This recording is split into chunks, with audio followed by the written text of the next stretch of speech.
The question is, why is this important? There are some key points that you need to understand. The first one, it has wider reach and impact.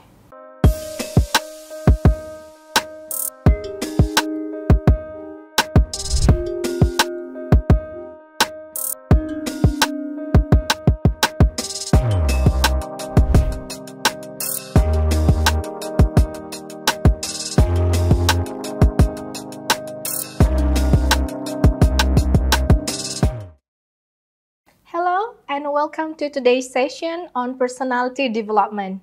With me, Miss Annie, and in this video, we will discuss a crucial aspect of modern interactions, netiquette, an online communication ethics. As we spend more time online, whether for learning, working, or connecting, it is important to uphold ethical behavior in digital spaces. So, grab your notebook and let's dive into understanding how to communicate respectfully and responsibly online. Let's start by understanding why ethics matter in online communication. Ethics in online communications refer to adhering to principles like honesty, respect, and accountability while interacting in digital spaces, or called as Netiquette. It derives from the word internet and etiquette. According to Shea in 1994, Netiquette provides foundational guidelines to respectful online interactions. It emphasizing the importance of clarity and kindness in communications. While Solove in 2007 highlights how a single online interaction can have long-lasting implications, forming part of one's digital footprints. Pechin and Hinduja in 2010 further stressed the role of ethical practices in preventing harm such as cyberbullying, which often stem from neglecting this principle. So now, the question is, why is this important? There are some key points that you need to understand. The first one, it has wider reach and impact. You have to know that online messages that can reach global audiences instantly. A single tweet or one post or comment in Instagram has power to inform, inspire, or often offended millions of viewers. Number two, it has permanent digital footprints. What we post online often stays there indefinitely and influencing our personal and professional reputation. Next, number three, why it is important? Because it has cultural sensitivity. The online world is very diverse. Missteps can unintentionally offend individuals from different culture and backgrounds. Therefore, after knowing the key points on what is the importance of having online communication ethics, it is important for us to know how some foundational guidelines to keep in mind as the user of online communication. The first one, what you need to remember is you have to think before you post. You have to always ask yourself, is this true? Or is it helpful? Or is it kind? For example, before sharing a news article, verify its credibility to avoid spreading the misinformation. Reflecting on this question can prevent impulsive sharing that might harm your reputation or others. Besides that, we also have to think about the tone of your post in academic forum, for example. Instead of writing, "Oh, this assignment is pointless," reframe this as, "Oh, I have trouble in understanding the purpose of this task. Can someone clarify this for me?" So this will invite dialogues and maintain the respect. Number two is that we have to respect the privacy. Privacy is a cornerstone of trust in online communication. Sharing personal information or photos or messages of others without their consent can lead to unintended consequences. It also including legal issues or damage the relationship. Therefore, we always have to seek explicit permission before sharing the content that involves someone else.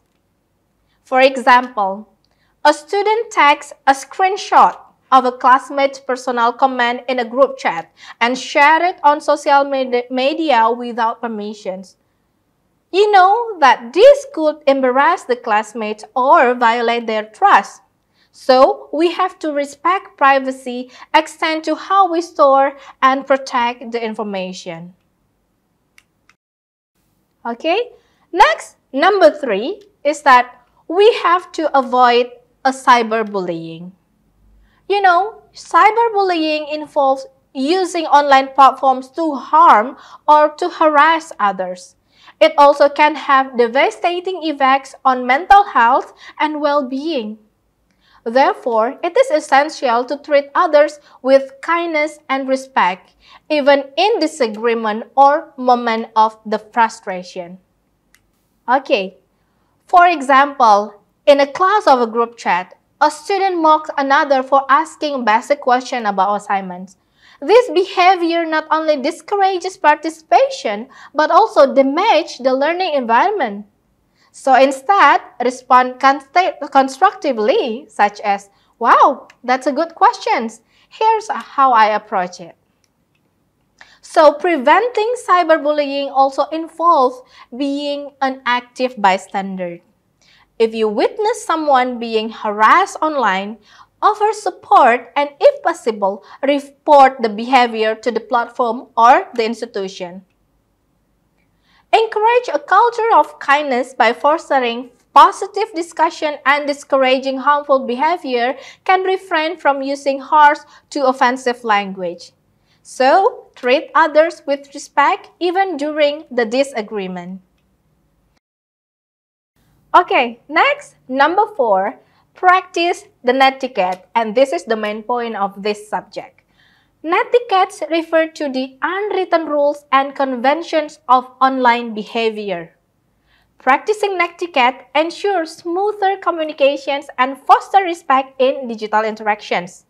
These include using appropriate language, maintaining a professional tone in academic or formal setting, and being mindful of others' time and attention. There are some rules to implement the netiquette. Rule number 1. When participating in an online discussion forum, avoid using slang or excessive emojis, which might distract from the main points. Rule number 2. In group projects, ensure everyone receives updates and has a chance to contribute. For instance, if the decisions are made in a group chat, summarize them for absent members in a polite message. Rules number 3. You have to respond promptly to important emails or messages from professor or classmates, for example. When a professor asks for clarification on an assignment submission, reply with the acknowledgement and details like, "Thank you for your feedback. I will revise and resubmit it by tomorrow." Okay? So netiquette also extends to technical etiquette. For instance, you have to mute your microphone during virtual classes or meeting unless you are speaking, and use the raise hand feature instead of interrupting others. This small action demonstrates respect and professionalism in a shared online platform. Follow the unwritten rules of online etiquette such as using proper grammar, avoiding excessive emojis in formal settings, and responding promptly to a message. That is a good netiquette to implement. Next, let's discuss and find solution for some common ethical challenges and how to address them. I have provided few common scenarios and how to handle them responsibly. For example, scenario 1. You are accidentally sharing false information. So what is the solution? The solution is that you have to acknowledge the mistake publicly and correct it by sharing accurate information. For example, you have to post a follow-up message and saying, okay, I recently shared a document link that turned out to be outdated, and here is the correct one. So we have to be able to revise the wrong information immediately. Scenario number 2. When you face the online harassment, there are some solutions, yeah? The first one, you have to avoid engaging with the harasser.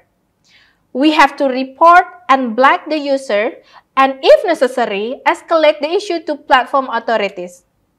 Always save the evidence if the harassment persists, and if it is in an academic setting, report the incident to your instructor or your teacher and school administrator.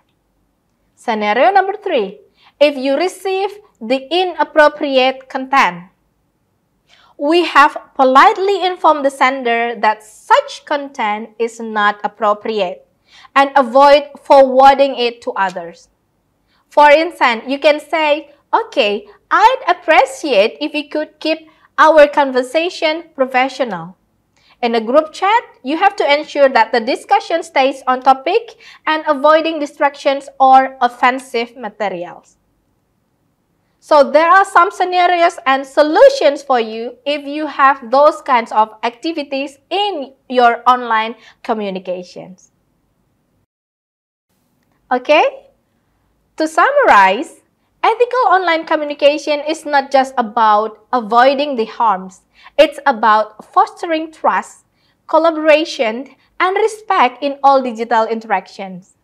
By thinking before you post, respecting privacy, avoiding cyberbullying, and practicing netiquette, you help to create a positive online environment that benefits to everyone. These practices are especially vital in academic and professional settings, where your digital behavior directly impacts your reputation and relationship. Remember, every interaction contributes to your digital footprints and shapes how others perceive you. Ethical communication isn't just a skill. It's a responsibility we all share in building inclusive and respectful online communities. As we wrap up, remember these practical tips for ethical online communication. Number 1, always double-check your tone and intent before sending the message. Number 2, use secure password to protect your accounts and avoid compromising your privacy. Number 3, we have to take breaks from screens to maintain our mental well-being and communicate more effectively. By following these practices, you contribute to a safer, more respectful online environment for everyone. Okay, thank you for joining this session on online communication ethics. Let's make the digital world a better place on one ethical interaction at a time. And if you find this video helpful, share it with your friends and let's spread awareness together. See you next time!